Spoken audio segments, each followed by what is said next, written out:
Le deuxième axe de la feuille de route gouvernementale, FDR 2020-2025, s'intitule Dynamiser la création d'emplois en s'appuyant sur les forces de l'économie. Elle met l'accent sur l'importance de stimuler la croissance économique et de s'assurer que les opportunités d'emploi ne manquent pas pour la population. Le Togo a commencé depuis des années par encourager la création et le développement d'entreprises, en particulier les petites et moyennes entreprises, PME.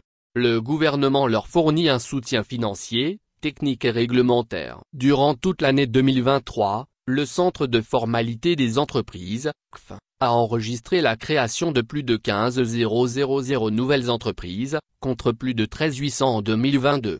Budget prévisionnel. La loi de finances, exercice 2024, qui a été adoptée par les députés le 22 décembre 2023, s'équilibre en ressources et en charges à 279,1 milliards de francs CFA.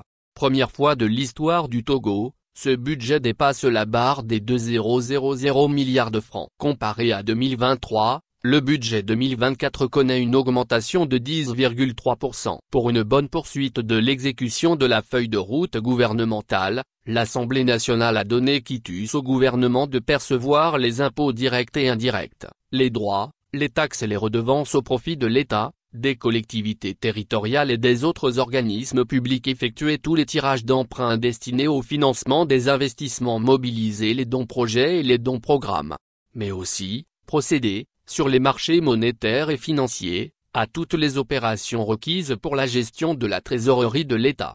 Le montant exact pour l'axe 2 de la feuille de route, 419 363 033 francs CFA, est dédié à l'axe 2 de la FDR pour dynamiser la création d'emplois en s'appuyant sur les forces de l'économie, comme le dit l'intitulé.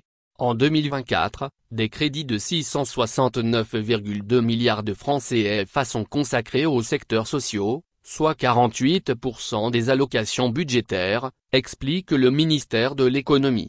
Ainsi qu'il le fait souvent en joignant l'acte à la parole, le gouvernement crée des emplois dans les secteurs prioritaires, développe des compétences et de la formation professionnelle, facilite l'accès au financement, promeut l'innovation et la recherche. L'année promet